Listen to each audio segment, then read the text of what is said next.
So today's topic is on selective empathy and outrage.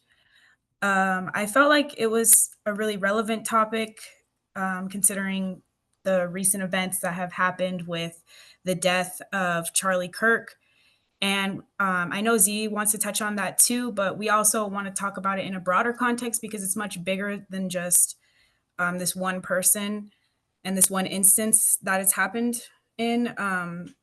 Also, I feel like he's already gotten plenty of airtime on social media and stuff, and really don't want to use my platform to give him even more. So I'm only talking about him because that's kind of like what spurred this topic that we're going to be talking about today. And I feel like it's a really good example of this topic, even though there's plenty of examples throughout history that I think Z wanted to touch on with some of our Black leaders. And I even have like a TikTok that we can look at that kind of talks about this point also. So yeah, that's kind of what I wanted to talk about today. I do have a PowerPoint to start off with so we can have like a historical basis to go off of and just kind of add some context to this discussion. So I'm going to try and share my screen. Hopefully there's not technical difficulties. Let's see. Okay. I think that's good. So I just made a quick little PowerPoint, nothing fancy, but just so we can um, have a baseline for our discussion. So this is kind of like some of the historical roots from the post Civil War period through the early 20th century. Extrajudicial killings of Black Americans, especially in the South, served as tools of white supremacy and social control. These acts were often public, sometimes with large crowds. The deaths became a spectacle and terror. And it's important in many of these instances. It's important because in many of these instances, there was minimal empathy from the broader white society. Victims lost personhood, they became anonymous others, and the framing of these deaths or lack thereof set patterns for how Black lives and deaths are treated in the culture and media. So, this topic has long historical roots. Just the dehumanization of Black bodies, the Black community compared to others. It's happened for years and years. And so that's why, even though I felt like talking about this because of the death of Charlie Kirk, like it's much bigger than that. And it's been an ongoing issue for our community forever. Why isn't this going? Oh, there we go. Okay. And then the empathy gap in media framing and selective outrage. So this box is kind of in the way. I guess I'll just kind of hold it there. Scholars point out that empathy is often reduced when the victim is othered or seen as unlike us. Media framing matters a lot. For example, victims who are Black are more often introduced with qualifying language, like during a police encounter or in an incident, rather than active language like murdered or killed by an officer. And the concept of selective outrage means some events generate mass public empathy and mobilization, and others don't. And part of this depends on the visibility, media coverage, and the identity of the victim and perpetrator and the broader social context. So I'm going to stop sharing for a second, but then I'm going to have to reshare one more time. Oh, we got some more people trying to come in. Whoops. Let's get them in. Um, let's see. Did everyone get in? Yeah. Thank you guys so much for coming. We were just going over a historical baseline for the conversation today, just on the dehumanization of Black people throughout history. But now I'm going to talk a little bit about the Charlie Kirk situation, just because that is the most recent thing in the media that has been going on. So I feel like the frustration the Black community experienced with the death of Charlie Kirk was that so many people who have never been outraged about like other unjust deaths or innocent lives being lost chose to speak out like this particular time. Like they've never spoken out in any other instances, but when a white supremacist is murdered, it's he had a family and um, it's wrong to not feel bad about someone dying in this way and this and that. And I don't know about you guys, but I felt very frustrated by that because where was that empathy when innocent lives like Elijah McClain or Breonna Taylor or other innocent lives or even Black leaders were taken from us? We didn't see that same outrage. Like, why was George Floyd labeled a scumbag who deserved what he got? And people are still making memes about it. Like, I don't know if you guys watch Love Island, but there was a moment on the reunion where Alondria was talking about how people were literally pasting her head onto George Floyd's body. And she just like broke down because of how inhumane like that is. And these same people want us to have empathy for someone who died, who completely just upheld oppression for women, Black lives, brown lives. Like, I can't have empathy for someone who completely denied my identity. And so I think that was kind of misconstrued in the media. People were saying, like, oh, it's wrong to do this for this man who had a family and this and that. But it's like this is a problem that we've been experiencing for years and years, and we've never had that empathy for anyone in our community. Like, literally, I think the same week that Charlie Kirk had passed, there was Trey Reed, who was found hanging under suspicious circumstances at his school, and there was no national outrage for that situation either. I'm not personally saying like I would celebrate someone dying, but do I understand why people felt the way they did? Completely. Like, and you really can't understand unless you are a part of this community and you see the rage that we have been experiencing on this for just ever and ever. And so I wanted to bring this topic up today because I just didn't like that framing in the media of like we're like bad people because we don't want to mourn someone who literally denied our humanity, denied our identity. I don't think that's wrong. And I think we have to address this issue, or the dehumanization of Black people is just going to continue. And so many issues in the Black community are just going to be ignored because of this selective empathy and outrage. It's very, very harmful. And I want to also show the images from the PowerPoint that I have.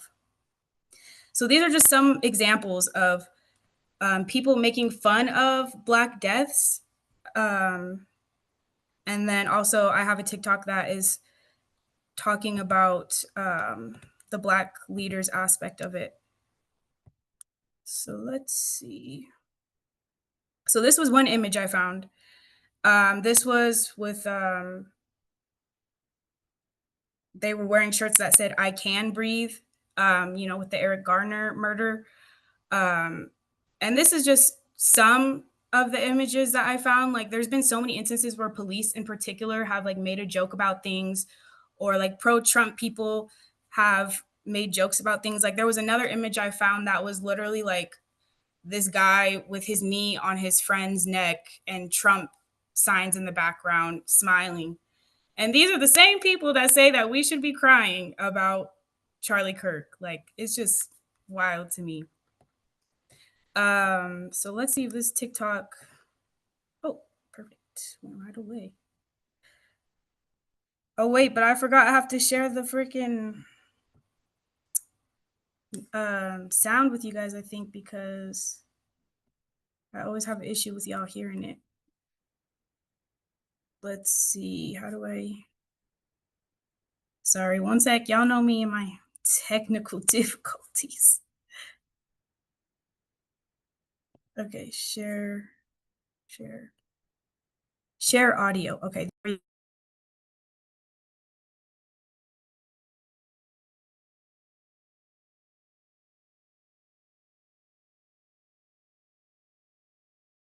him, bodies, bodies, bodies, bodies. dead. Click, click. Yeah, that's him. Tiana could.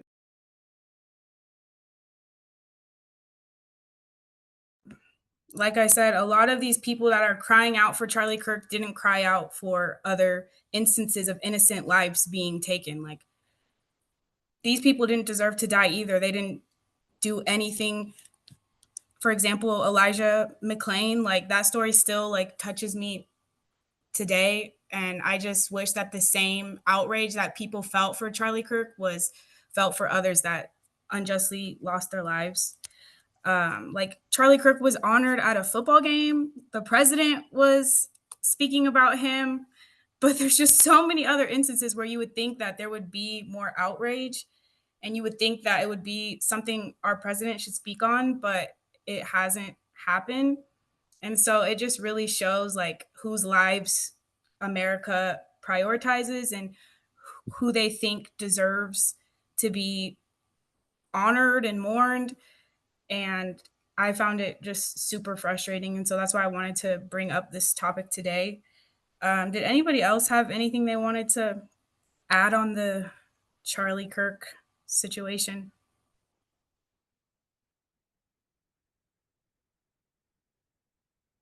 No. Z should be coming to talk about some like political figures that were not honored in the same way. I know even like there was a Democratic candidate who was gunned down in her home, I think just like a day before the Charlie Kirk murder. And there was also no outrage from the president or from anyone. And yeah, I think it's very telling um, what our president is choosing to speak up on and just what the community chooses to speak up on. Like, I don't know about you guys, but on my Instagram, I was kind of shocked to see like how many people were like mourning this man and posting pictures of his family. And these are people I've never heard speak about political things ever or um, post about, you know, genocides going on, other issues that are just as unjust, speaking out. And I think it just exposed a lot of people for me. Did anyone else experience that on their social media? Yeah, something to say. Um, so I don't want to say any names because obviously like this is very like people will see this online, but there's someone really close like in my life, I would say, like I have to be around with pretty often. And some of these people like never say anything, but when you look at the professions they go into, it kind of scares you like when they like mourn these kind of people in their lives or like these influencers online because it's like you work with different kinds of people every day and it's like why are you supporting someone that like hates the majority of people you like influence, you know, like people in healthcare, people in like education, like that really does scare me nowadays, especially with like everything going on, especially with like the ice raids going on and like ICE being able to take people off the streets. I feel like it's just really scary right now. And I feel like people should not be looking up to these people, especially when they die, because I don't know, I was really like scared to see like how many people looked up to this man. So yeah. I agree. I think me and Casey were talking about something similar, like people in the healthcare field. Um, people, I mean, I saw Black people on my timeline saying like that they support this man and that he wasn't a racist. And I'm just like, if you do like 1 second of research, you can find so many racist comments that he's made, so many sexist comments. It's just crazy to be looking up to someone like him, like you said, and it's harmful. Like, it's not just like a bad decision, like it's actually harmful to like idolize these people. Meanwhile, we're erasing like our history, we're erasing DEI. It's just it is a really scary time to be in right now. Trey left a comment. He said, Black and people of color have been dehumanized for centuries in this country. These same type of people have grandparents that would be on postcards with burned, hung bodies in the background. Empathy is a luxury for us. Agreed. Like, and that's why it's just crazy how many people were upset that the Black community was like, we don't give a fuck. Like, why should we? Honestly, it's harmful to say that we should be empathizing for someone who completely denied our humanity. Um, and I feel like people judging just don't understand how harmful it is, like what they're saying, what they're trying to say that we should do, and that we're bad people if we don't do that. I see that Mari said yes, she saw that on her social media as well. And Katrina also said that, and it was very frustrating to see. Yeah, it was definitely an eye opening moment, I feel like, for us as a country, just like this whole presidency has really been definitely a scary time for everyone. Like, even the people who voted for Trump are being harmed by him at this moment. And I think it's just the moment in our country that we have to face the ugliness. Like, that's how I kind of looked at him being elected. Like, this is the ugliest part of our society, like coming to the surface, and we have to look it in the face and say that we don't want it, um, or this is the way that our country is going to keep going. Mom, you had something to add?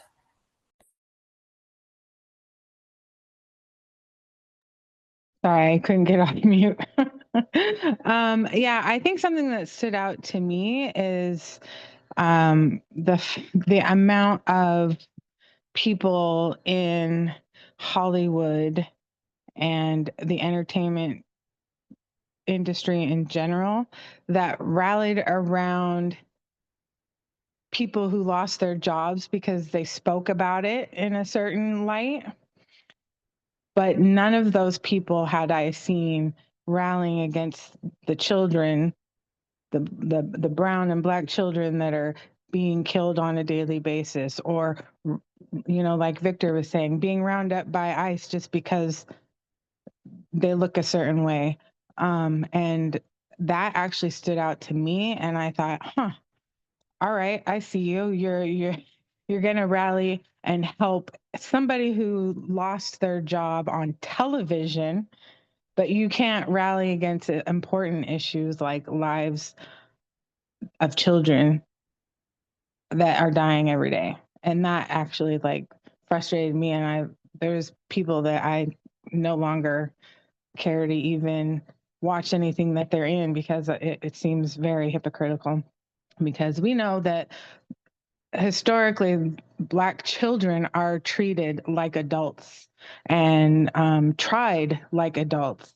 And so, if you can't stand up for that, but you can stand up for actual adults that have privilege, that's very telling. Yes, agreed. Completely agreed. And yeah, that's another good topic. What was that? It was a comedian guy who had said something about Charlie Kirk passing and then end up losing his job. But if I remember correctly, he didn't say something specifically about him passing. He said how Trump reacted to him passing, I think. Um, Yeah, it Jimmy was Kimmel. Jimmy Kimmel. Yes, thank you. Um, yeah, that was like, that is what's scary right now, is that can happen to anybody for like speaking out about these things. Um, but that's why it's so important, I feel like, to have these and to speak out about it. Like, I'm never going to stop speaking out about it because that's exactly what they want. Like, they want us to be quiet so that they can just erase our history and we can just forget about these things that we're not going to forget about. Like, as long as we keep speaking up, they can't erase us, basically. And so that's why I'm really glad that we're here today, and we're able to speak out about this because, yeah, it's been something that's been weighing on my mind for sure. It's really frustrating to see people that you thought are like supporting you, not speak out about the double standard that we're seeing with someone like Charlie Kirk being honored, and the outrage and empathy that people can feel for him, but they can't feel empathy for other people that don't look like them. Um, Anybody else have any other thoughts to add? I was hoping Z would be joining by now, but maybe she got caught up with her job.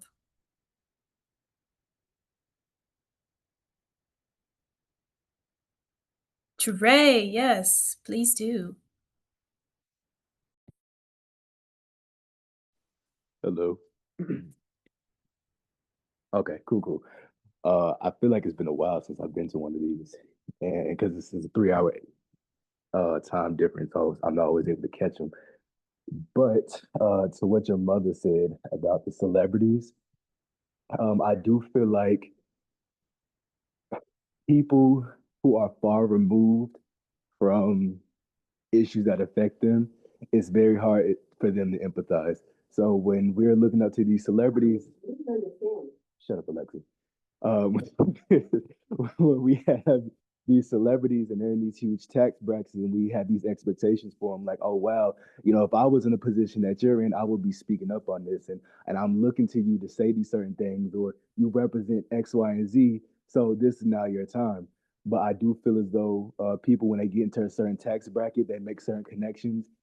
That's why so many people, they spoke up. They didn't say nothing about genocides in Congo or Sudan. Some of them didn't even say anything during the George Floyd situation, and if they did, it was performative, right? They only touched on it a little bit, and then there was nothing else. So when something like Jimmy Fallon happens, or Jimmy Kimmel, I think it's Fallon, where he's speaking on the situation, not even directly about Charlie Kirk and what he represented and how he carried himself, but how the president reacted to it, which realistically was insensitive. I think it was something along the lines of I can't even remember the quote, but what Trump said was inappropriate. He couldn't be mad at nobody but himself. He was just regurgitating that. But when people see something like that happens, it hits close to home. They're like, "Oh wow, that could be me. I'm in the same position as him. I'm in the same field as him." So now you care because now you realize how close at home it is. But you don't realize that regular people are going through things on a regular basis, because I do think it's a mix of not only racial dynamics but also classist dynamics. It's a mix of multiple things. Like the farther you get removed away from the general public who is going through these things, the farther away your mind is, and that's why it doesn't feel like we're supported, and that's why you really just can't idolize um, these celebrities. And another thing I want to touch on that's slipping my mind and I'm forgetting. We just gonna leave it at that. I'm gonna come back to it if I remember it. But yeah, we're just gonna leave it at that for now. Okay, thank you so much. No, I think that's such a good point. And I think about the Supreme Court, even like the people that are like making these national laws, they're like so far removed from like the laws that they're making, the communities that they're affecting, that we have like these negative impacts on so many communities. And I feel like even with policing, like everything, if people were more like close to what was going on, then I think it would make a huge difference. And so I completely agree. Like being far removed, it's easier to be like kind of like the PowerPoint said, like a us and them type of thing. And I think a lot of people had that moment with this election of not thinking certain things were going to affect them. But I don't know. It's just crazy to me. It's a crazy outlook because even if something doesn't affect me personally, like I care about human beings and I care about how things affect other people. And I think that's what also me and Casey were talking about is there's like kind of like this selfishness on the other side of the aisle. I'm not saying left or right or anything like that, but just the selfishness of like, well, it's not happening to me, so it doesn't matter. Whereas the other side is more like, well, even if it's not happening to me, like it could be someone I care about. It could be my sister, my brother, my mom. Like empathy, I feel like is what we're lacking today. And that's what this presidency is lacking. And I just hope that also I guess it's not all gloom. at the same time, because I have been seeing, a lot of people rally together at a time like this, which gives me hope. But I hope that we stop what's happening before it's too late, because it's definitely not going in a direction that makes me feel comfortable. I'm just glad that I'm going to be able to work in this field soon, to be able to hopefully counter some of these super inhumane things that have been going on. Trey, you remembered your point? Yes, I did remember my point. I completely agree with everything you said. My earlier point that I wanted to make was we need to hold people accountable for their actions. When we have people like Charlie Kirk, and I'm not going to speak, people should not, his death, I would say nobody expects to open up their phone and watch somebody be murdered, right? So that obviously I can understand the intensity and the shock waves of the outcome of that. But we have been through this as black and brown people how many times though? For different reasons, for various reasons. And this is where accountability wants to comes in, has to come in, right? When we have someone who uses their platform to incite violence, someone who uses their platform to incite this rhetoric that purposely, for no other reason, because I don't really know all the details of what he did with his platform as far as money and charities like that. But for the most part, right, there's really no big reason. There's really no reason. You don't have to do this. This is, what I'm saying? The world will not stop moving if Charlie Kirk doesn't come to our university and speak, right? So there's real outside of debate and discourse and upheaval, there's really no real reason for what his purpose was. So when we have someone like that who makes a living off of tension and chaos and controversy, when something like that happens to them, you kind of have to sit back and realize whether you are on the right side or the left side. You kind of have to sit back and realize, like, okay, um, we need to be looking at how our actions can affect us and what I need to be putting my energy towards and how is this beneficial and what is the purpose of all this. So that's the thing that was just frustrating me is the lack of accountability and the infantilization, I think that's the word, of a grown man who I feel as though was responsible, partially, of course, responsible for what happened to him. But in the same breath, like you said, empathy, we're in a nation that lacks empathy. Basically everything you pointed out earlier, people's deaths being mocked and everything. Now is like, this is so wrong, da da da da. Remember when Trayvon Martin died, what's his name? George Zimmerman was signing Skittles, signing bags of Skittles, right? This is the same country. This is the same exact country. So you know what I'm saying? It's hard.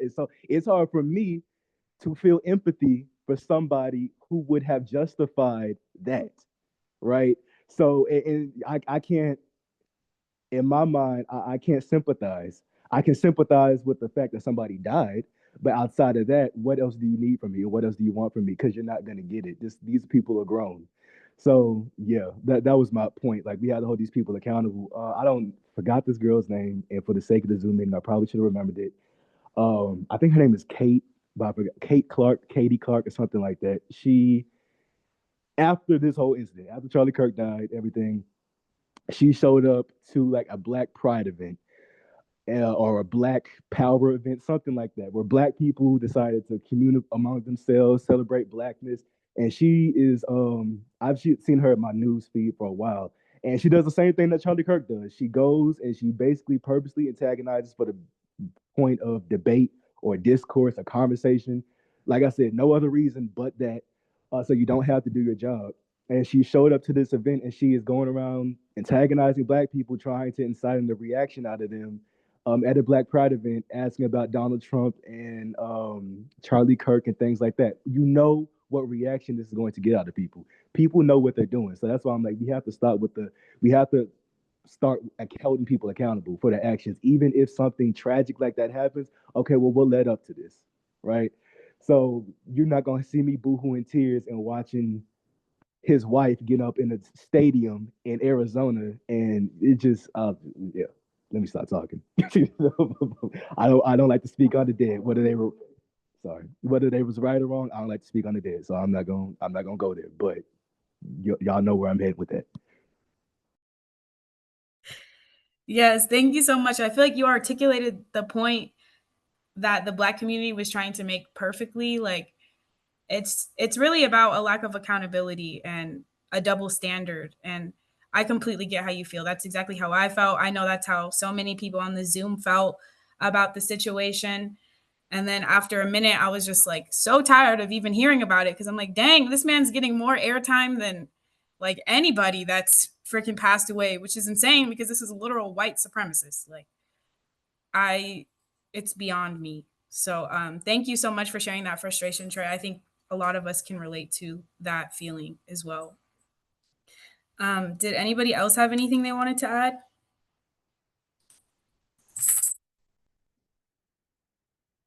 about anything going on right now? I mean, there's been so much. It's looking super gloom, but like I said, I'm keeping hope because I think the King's Day protest has had like a lot of people showing up to that. That's like the most I've seen for protests, besides like the George Floyd protests, which were pretty short lived, unfortunately.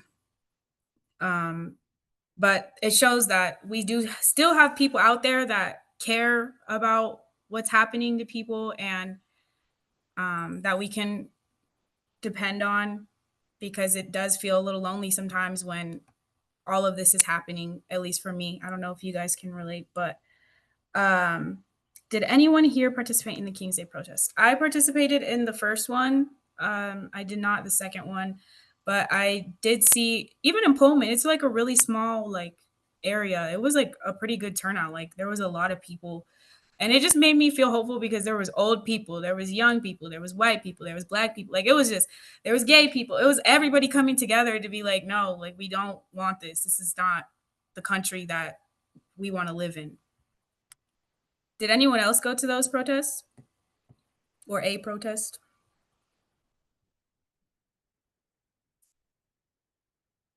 Julie went, awesome, with her sister. Yeah, protests are good at like Julie said, like encouraging, like, okay, we still have people here. Because yeah, I guess the fact that we voted for this president sometimes can feel discouraging, and then all the things that he's doing, and then the reactions that we get from people. Like it wasn't even like a super like conservative thing for people to speak out about Charlie Kirk and be like, well, he had a family and this and that. Like it was, I think there was this one TikToker. I don't know if you guys know him, Dean. He's like a Democratic guy. He like goes against conservative people and like um, basically like fact checks them. And like I used to actually watch like some of his videos, but like even he like posted this video of himself like breaking down into tears about Charlie Kirk's death. Trey's face. That was my thoughts exactly. Like after I saw that, I was kind of like, okay, I'm not really gonna watch this guy anymore because once again, where was this energy for all these other deaths, like all these other causes that he talks about? I never seen him once break down crying, but then to like literally like snot crying about this white supremacist man, like that's the thing. It's not a left or a right issue. Like this is from both sides where we're seeing this selective empathy and outrage. Um, let's see what other comments we got. Julie said it stayed peaceful. I'm guessing you went to the Seattle one too, Julie, the protest. And then Casey said she drove through a couple. Yeah, she did say it was like super refreshing. I know they're becoming a reoccurring thing, and some people think it's kind of like pointless because at the end of the day, like we still are gonna have this president. But I feel like it serves a purpose of showing like community, also showing like what we stand for. Because right now, I think the international community. My brother even said that he thinks the international community has been like worried about us. Like people are like, "Are y'all good in America?" But I think it shows them that like we don't associate, like we're not trying to be associated with this. This is not what we stand for. So I think it has like a symbolic purpose for sure, for protesting. Did anybody else have any other comments to add? I'm sad C didn't make it, but she'll be at the next one for sure. No other comments? Okay, well, if nobody has anything else to add, I guess we will go ahead and wrap up. I will stop the recording.